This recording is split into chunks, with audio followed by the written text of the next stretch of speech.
Question number 3, Andrew Little. Thank you, Mr Speaker. My question, when Mr Joyce is ready, my question is to the Prime Minister. Order. I have asked Mr Joyce to cease once. I don't want to have to do it again. Andrew Little.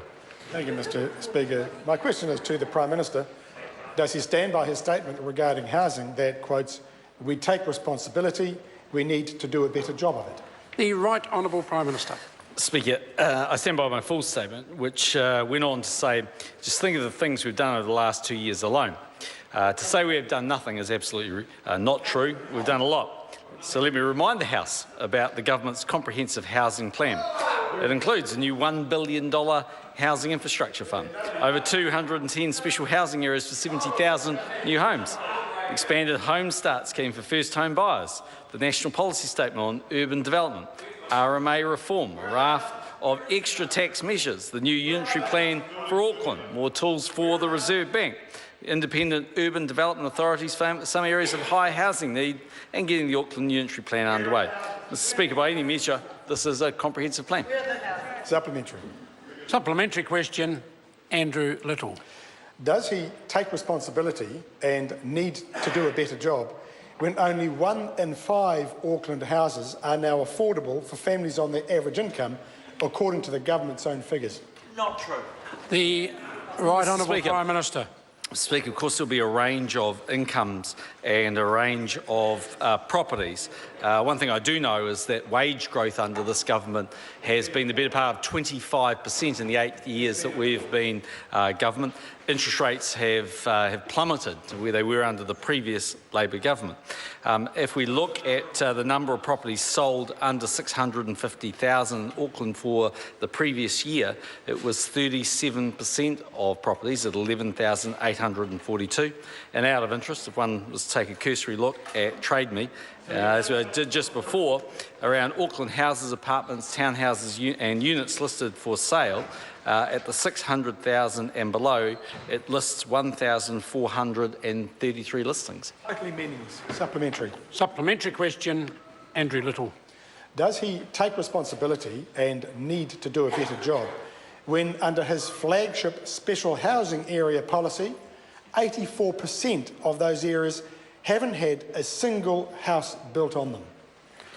The Right Honourable Prime Minister. I think everyone appreciates that special housing areas are a fast-track process and a fast-track zoning process. So, of course, it takes some time for those properties ultimately to have the horizontal infrastructure and lights. But for the record, the advice that my office has received is that as of the 30th of June 2016, when it comes to Auckland's special housing areas, 1,300 homes have been completed, 2,200 building consents have been issued, 2,458 new sections have been created, 7,170 new sections have been granted resource consent. Of the 154 special housing areas in Auckland, 26 have been built on with a capacity of 29,800, 15 have earthworks underway with a capacity of 5,300, 88 are in some stage of the planning process, only 25 SSAs have no consent,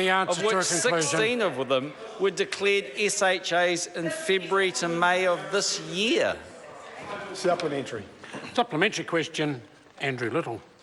Does he take responsibility and need to do a better job when developers appear to be using the special housing areas for land banking rather than building affordable housing and helping first home buyers? The Mr. Right Speaker, Honourable Prime Minister. well, as you can see from the data I just read out to the House, and I won't repeat it in the interest of time, there's no evidence, I think, to support this land banking. Supplementary. Supplementary question, Andrew Little. Does he take responsibility and need to do a better job when home ownership is at its lowest level in 65 years and young families all over the country are giving up on the Kiwi dream of owning their own home? The Right Honourable Prime Minister. Well, if one looks at HLFS out today at 5.1%, had a look at the jobs that have been created in the 8 years under this government, the level of interest rates in New Zealand now, the wage growth that's taken place again under this government, 25%, and in real terms about 13%. I don't think it's true to say that people have given up, but certainly the government has a number of responses, and one of those to help those first home buyers is the KiwiSaver Home Start program, and I think that's been very successful for people. Supplementary. Supplementary question, Andrew Little.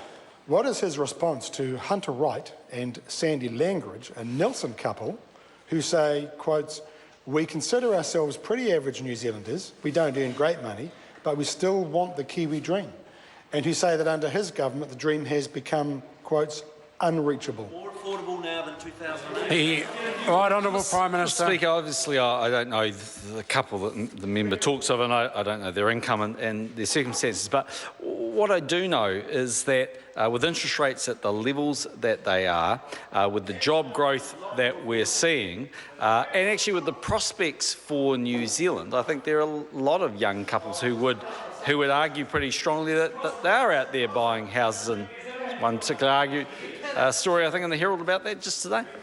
Supplementary. Supplementary question, Andrew Little. After 8 years of failure and half-baked policies, isn't it time to swallow his pride and adopt Labor's comprehensive, genuine comprehensive housing plan? Because every day that he mucks around, families are missing out on getting their first home. The Right Honourable Prime Minister. Mr. Speaker, the only thing comprehensive was the way he abused Nick Leggett last week and the way Grant Robertson abused Liz McPherson.